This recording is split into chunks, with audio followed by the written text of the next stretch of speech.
again, and here is an update on my garden. As you can see, spring has definitely sprung.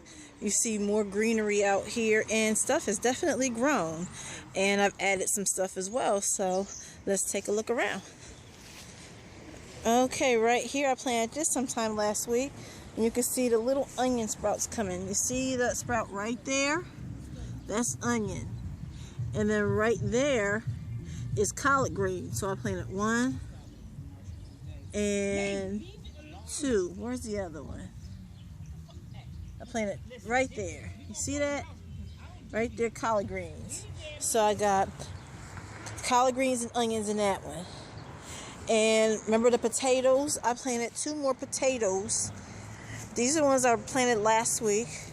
And here's the ones I planted at first. And as you can see, there are some leaves coming out. Now I'm going to have to get some more dirt and cover that up.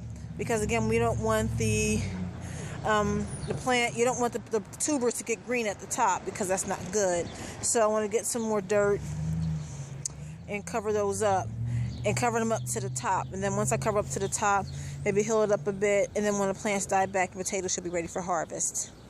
And here are my green beans. Look at how well they've grown, and they're still growing, you know. And and it's pretty much covering the rosemary. And as you can see, the little flowers there, that's where those little buds. Let me see if I see those little buds right there.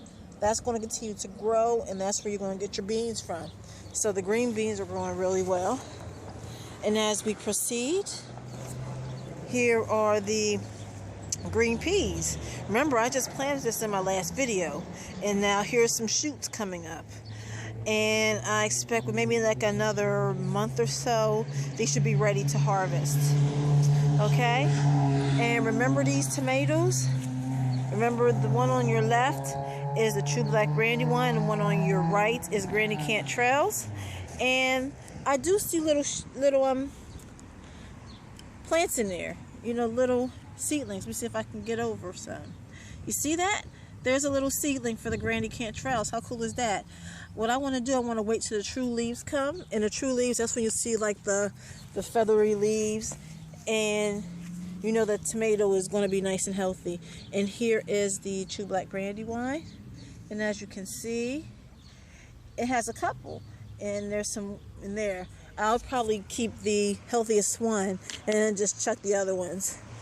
If I had room, I would probably transplant them, but I don't, so such is life. Then, because I wasn't sure how I was going to do, what I did was I went to Home Depot and bought a couple of plants. These are all heirloom tomato plants. This one right here is this is Mr. Stripey, and it's a pretty cool tomato. It's yellow and it's orange, and it's bicolor. It's really cool. Let me see, there's a little picture of it. See if I can, maybe that's too far. But that's what it looks like. The yellow and orange and different colors and stuff. It's really cool. And then the next one is a Brandywine. Can't get over the pink Brandywines because they're my absolute favorites. So I had to put another one in there. And then the last one over here is Cherokee Purple. That's a really good tomato. It has a bit of a floral taste to it, but it's really delicious. And it's a black tomato, or like a dark brown or a dark purple. And it's really pretty too. I can't wait to harvest them so I can show you guys. And then over here I got some more tomatoes.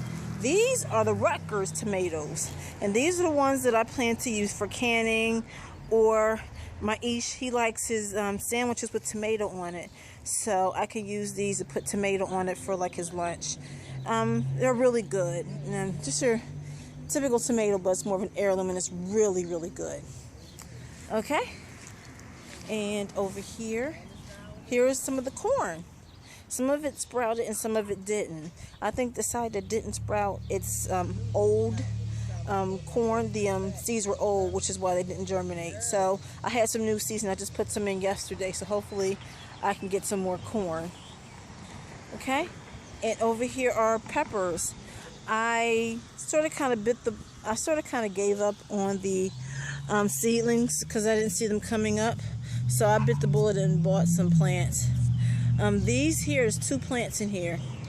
Those are jalapenos, and this one right here is a green bell pepper.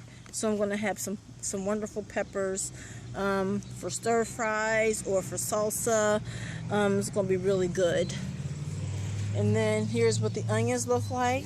You see that the tops are getting more, they're growing a little more, and they're sort of kind of bending over. When they're bending over like that, that means they're really growing.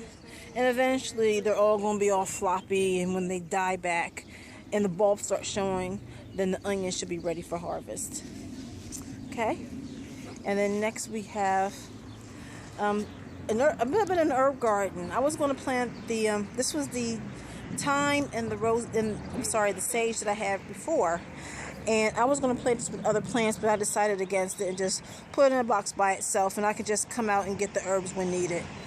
Again, these are some of my absolute favorite herbs, and you know, they're really good with chicken or any type of meat, but I really like it with chicken. Okay? And as we progress over, remember these? These were my radishes. And I see a couple of true leaves coming onto those, like little leaves right there. You know, little frazzled leaf. And, you know, I should get radishes sometime, if not this month, sometime in the middle of next month. These are really good. Again, these are French breakfast radishes. And then right here I have planted some seeds for cabbage. This is a green cabbage. And it's an early cabbage, so it shouldn't take that long to grow. But fresh cabbage is absolutely delicious. And of course my herb garden, which hasn't really changed much, but it's still here. So I just wanted to highlight that because, again, rosemary is another favorite herb of mine. I like this in chicken and beef. It's really good. And then, you know, your oregano, it's really good on your pizza. And it's also good on meats like chicken and lamb. Really good. And that is the update as of now.